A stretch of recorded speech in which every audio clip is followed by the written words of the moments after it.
Studiyamizga Namangan viloyati Adliya boshqarmasi bosh maslahatchisi Javlonbek Qo'chqorovni taklif etganmiz. Xush ko'rdik. Xush kelibsiz Javlonbek aka. Kayfiyatlaringiz yaxshimi? A'lo darajada. Endi keling, kontrafaktsiz oyligi haqida gapirib o'tsangiz. Dastlab teletomoshabinlarimizga kontrafakt nima o'zi degan tushuncha bilan bir ma'lumot bersangiz. Tushunarli. Demak, hammamizga ma'lum, o'sha bozorlarimiz bugungi kunda turli xil nima desam bo'ladi, tovarlar bilan to'lib toshib yotibdi.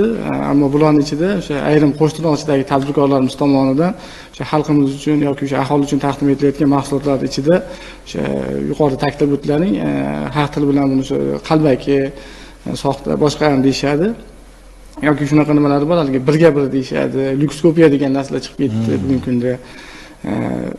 Shunday mahsulotlarni ham uchratish bejiz emas, juda ham ko'plab uchrayapti. Ya'ni kontrafakt mahsulot nima? Bu o'sha qonun tili bilan aytganda o'zgani tovar belgisidan qonunga xilof ravishda foydalanilganda bu kontrafakt hisoblanadi. Ya'ni o'sha aytaylik bir aniq bir mahsulot bo'ladigan bo'lsa, uni nomiga o'sha ayrim holatlarda, juda ham kam holatlarda o'sha birga bir qilib, ya'ni aynan qilib o'xshatib chiqarishadi. Yoki o'zlaricha o'sha qonunni chetlab o'tishga harakat qilishadi. Biron bir harfini yoki o'sha bilamiz, talaffuz qilganimizda o'sha fonetik deydi, fonetik jihatdan yoki semantik jihatdan yanglishishga olib keladigan so'zlardan yoki dizaynlardan foydalanishadi. Shu orqali o'sha o'zgani tovar belgisidan foydalangan holatda o'zlarini o'sha aytaylik sifatsiz bo'lgan mahsulotlarni sotishga urinishadi. Va ko'p holatlarda bu narsa o'sha aholimizni nima desam bo'ladi, intellektual sohasidagi o'sha bilim va ko'nikmalarning yetarli bo'lmaganligi yoki ayrim holatlarda shoshma-shosharlik bilan bitta mahsulot xarid qilganimizda shu adashib kontrafakt mahsulotni xarid qilib qo'yamiz. Albatta, juda ham yaxshi va bugun mana shu kontrafakt mahsulot o'zi nima degan tushunchaga yurtdoshlarimizni bir xabardor etdingiz. Kontrafakt mahsulotni asl mahsulotdan qanday qilib farqlab olishimiz mumkin? Kontrafakt mahsulotni asl mahsulotdan farqlab olishda avvalo biz o'sha xarid qilayotgan mahsulotimizni avvalo yaxshi tanishimiz kerak. Birinchi o'rinda. Misollarga buni har bir mahsulotni misol uchun sizga nima desam bo'ladi, bugungi kunda kontrafakt mahsulotlar katalogi boshqa targ'ibot davomida tarqatib beryapti. Misol, unda biz ko'rsatyapmiz, misol aynan mahsulotning qayerda farqi borligi. Lekin bu yerda umumiy tushuncha beradigan bo'lsak, o'sha mahsulotni avval tanib olishadigan bo'lsa, ko'proq yanglishishlardan nima desam bo'ladi, oldini oladi. Bundan tashqari ko'plab kontrafakt mahsulotlar o'sha qo'lga olganingizda uni sifat darajasi bilinadi.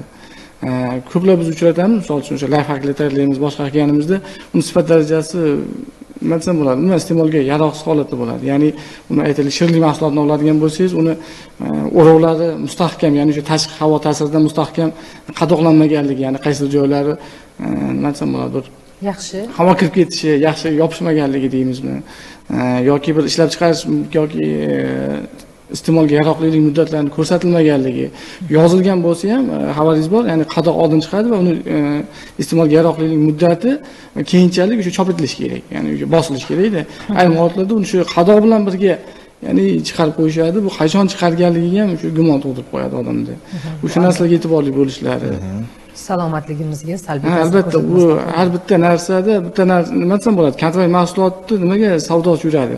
Sabab misol uchun odamda shunaqa narsa borki, bozorga borganingizda albatta arzonroq mahsulot xarid qilishga harakat qilasiz. Va o'z navbatida nima desam bo'ladi, oila byudjetiga foyda keltiraman, yordam beraman deysizda. Lekin ayrim holatda tejamkorlik qilaman deb o'zingiz bilmagan holatda o'sha kattaroq zararga yoki xarajatga kirib qolishingiz mumkin. Ya'ni ayrim kontrafakt mahsulotlarni o'sha ishlab chiqarishda talab darajasida bo'lmaganligi sababli u ertaga misol uchun sizni sog'lig'ingizga ham jiddiy zarar yetkazishi mumkin bo'lgan holatlar ham yo'q emas. Endi kontrafakt mahsulotlarni ishlab chiqarish yoki savdoga taklif qilinganligi uchun qanday choralar mavjud? Kontrafakt mahsulotlarni savdoga umuman olganda bitta narsa bor, misol uchun o'rganishga borsa, ko'plab savdo do'konlari shunday bir e'tiroz bildirishadiki, nimaga endi menga ishlab chiqaruvchiga emas, nimaga misol uchun buni ishlab chiqarganda o'ziga chora ko'rmayapsiz, bizga ham chora ko'ryapsan degan vazni keltirishadi. Qonunchilikda shunday ketgan, ya'ni o'sha ishlab chiqaruvchi, yetkazib beruvchi, saqlovchi, o'sha savdoga taklif etuvchilarning barchasi, ya'ni o'sha fuqarolik muomalasida ishtirok etganlarning barchasiga javobgarlik birdek belgilangan. Bu nima sababdan? Sababi agar ertaga mazkur savdo do'koni yo'q, bu kontrafakt mahsulot sotishdan misol uchun qochadigan bo'lsa, o'z navbatida o'sha ishlab chiqaruvchi ham nima qiladi? To'g'ri ishlashga, ya'ni o'zini asl mahsulotini yoki bir qanaqadir brend yaratib, savdoga taqdim etishga majbur bo'ladi. Bular ham uni qaysidir ma'noda qo'llab-quvvatlagani uchun bularga nisbatan choralar mavjud. Ya'ni bugungi kunda o'sha Ma'muriy javobgarlik to'g'risidagi kodeksga asosan ma'muriy javobgarlik choralari. Mana o'tgan yil o'sha avgust oyida, ya'ni 8-avgustda 18 O'zbekiston Respublikasi qonuni qabul qilindi. Ya'ni o'sha mazkur qonun bilan bir qator qonunlarga o'zgartirish kiritildi. Ya'ni jinoiy javobgarlik masalasi qo'shildi.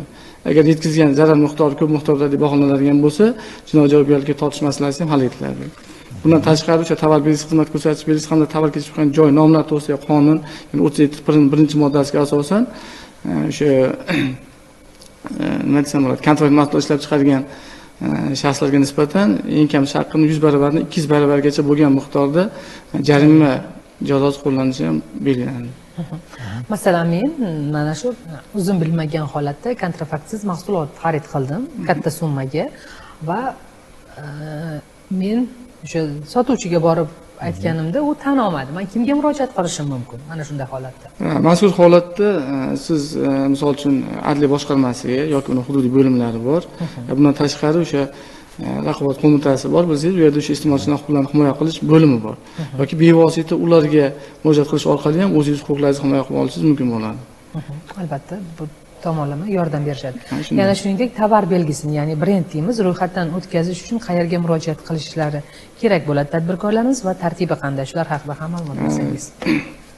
Juda ham o'rinli savol berdingiz. Shu bugungi kunda ko'plab tadbirkorlarimiz o'zlari nom qo'yib olishadi va buni belgilangan tartibda ro'yxatdan o'tkazishmaydi. Buni meni brendim deb belgilashadi. Yo'q, bu ro'yxatdan o'tmaguncha bu oddiy belgi hisoblanadi. Qachonki o'sha Adliya vazirligi tomonidan ro'yxatdan o'tkazilgandan keyingina u o'sha tovar belgisi, ya'ni o'sha brend deb nomlanadi.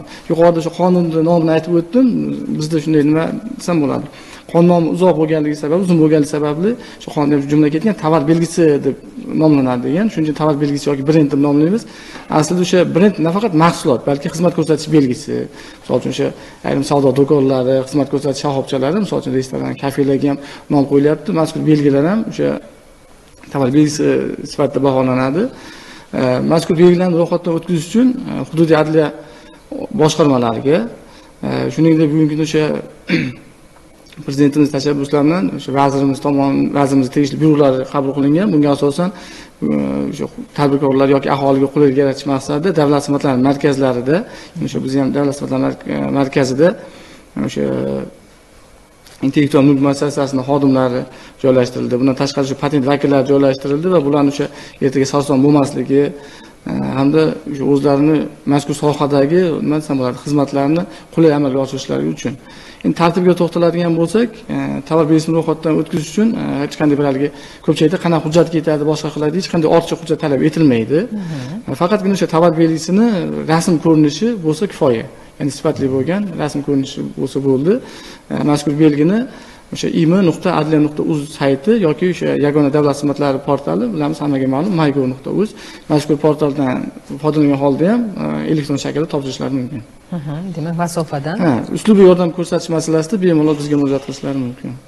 Albatta, kontrafakt mahsulotlar katalogi ishlab chiqarilibdi. Keling, shu haqda ham bir gapirib o'tsangiz. Hozir tomosha qilib o'tiribman, ochig'i mana hattoki o'sha doim iste'mol qiladigan dorilarimizda ham o'sha farq bor ekanda. Keling, marhamat. O'sha yuqorida aytib o'tganingizdek, kontrakt mahsulotlar katalogi bu nima desam bo'ladi? Avvalo iste'molchilar uchun juda ham qulay. Ya'ni bu yerda o'sha mahsulotlarda namunalar keltirilgan. Ya'ni faqat katalogda o'zida emas, bu yerda o'sha siz nima desam bo'ladi? Original mahsulot bilan kontrakt mahsulotni solishtirish imkoniyati mavjud. Ko'pchilik nima desam bo'ladi? Buni olganda ta'jiblanib qoladi-da, bu narsani bilmas ekanman, boshqa qilmas ekanman degan ma'no berishadi. Mazkur katalogni tarqatishdan maqsad avvalo o'sha xalqimiz, aholi orasida kontrakt mahsulot haqidagi tushunchani hosil qilish, o'zi kontrakt mahsulot nimaligini tushuntirib berish. Ko'pincha biz ijtimoiy so'rovlar o'tkazamiz yoki targ'ibotlarga chiqqanimizda kontrakt mahsulot haqida tushuncha egamisan desak, ko'pchilik nima deydi? Haligi darrov kontrabandaga yo'shadi. Yoki endi tushuntirish boshlasangiz, gapingiz bo'yicha ham soxta mahsulotmi yoki qabaki mahsulotmi deyishadi. Yo'q, kontrakt mahsulot yuqorida aytib o'tgan mahsulotdan farq qiladi. Ya'ni u iste'molga yaroqli bo'lgan taqdirda ham u kontrakt hisoblanishi mumkin. Ya'ni shu o'zgani aytib o'tdim, tovar belgisidan qonunga xilof ravishda foydalangan kontrafakt hisoblanadi. Lekin bu bilan nima desam bo'ladi? Kontrabandada yoki qalbaki mahsulotlarda ham o'sha kontrafakt mahsulotni uchratish mumkin. Ya'ni bitta mahsulotni o'zida har qanday nima desam bo'ladi? Yuqorida aytib o'tgan qonun holatlari ham uchrab turadi. Minnatdorchilik bildiramiz albatta Javlonbek aka bugungi mazmunli suhbatingiz uchun va mana shu kontrafaktsiz oylik bo'yicha olib borilayotgan ishlar bugun fuqarolarimizni huquqiy ongini oshirishga, umuman olganda mana shu kontrafakt mahsulotlarni ajratib olishga va ularni shu tejamkorlikka qaysidir ma'noda oila byudjetini tejashga hissa bo'lib qo'shiladi degan umiddamiz. Bu boradagi ishlaringizga omad va muvaffaqiyat tilaymiz.